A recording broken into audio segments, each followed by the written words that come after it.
దారిలో వెళ్ళేటప్పుడు దివ్య రాముతో ఇలా అంటుంది.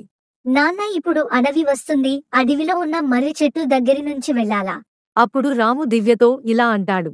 అవును దివ్య, మనం ఆ మని చెట్టు నుంచి స్కూల్కి వెళ్ళాలి అని రాము దివ్యతో అంటాడు. అంతట్లో రాముకు దాహం వేస్తుంది. చుట్టుపక్కల చూస్తాడు ఏదైనా చెరువు ఉందా అని. అంతట్లో రాముకు చెరువు కనిపిస్తుంది. అప్పుడు రాము చెరువు దగ్గరికి వెళ్లి దాహం తీర్చుకుంటాడు. అప్పుడు దివ్య మర్రి చెట్టు పక్కన ఉన్న దయ్యంని చూసి చాలా భయపడి కళ్ళు తిరిగి పడిపోతుంది.